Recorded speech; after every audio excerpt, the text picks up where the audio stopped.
पछुआर में मिले के पछुआर में। Recording by Rajeev rock film Supaul.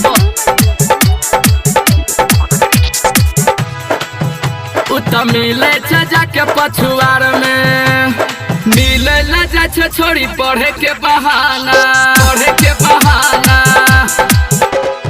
जाने ने मैं बाप से छोड़ी दीवाना। मिले ला जा छोड़ी पढ़े के बहाना जाने ने मैं बाप से छोड़ी दीवाना। मिले से जाके पछुआर में है छोड़ी लागल छे अपना जोगार में है। मिले छे जाके पछुआर में छोड़ी लागल छे अपना जोगार में। मिले छे जाके पछुआर में छोड़ी लागल छे छोड़ी लागल छे अपना जोगार में। मिले छे जाके पछुआर में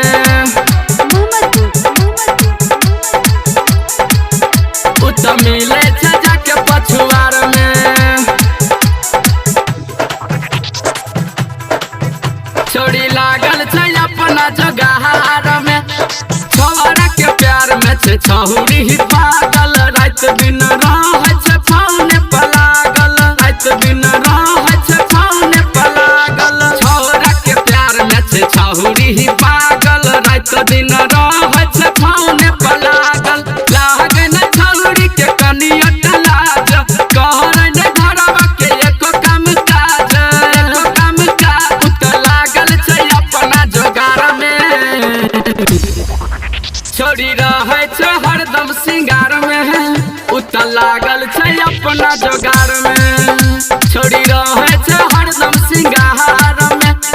लागल छे अपना जोगार में छोड़ी लागल छे अपना जोगार में।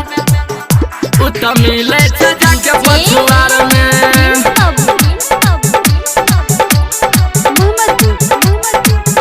छोड़ी लागल छे अपना जोगार में। मिले छे जाके पछुआर में छोड़ी लागल छे अपना जोगार में। लभर के फोन करके घर में बोला हबई चटनी जवानी के आपन चटाबई लभर के फोन करके घर में बोला हबई चटनी जवानी के आपन चटाबई। चढ़ल से छौरी के उमर 16 राही तारा अर्जुन काहे खोल देबै पौला। आर के भीम देख लेल के अन्हार में छोड़ी रहे छे हरदम सिंगार में लागल छे अपना जोगार में छोड़ी रहे छे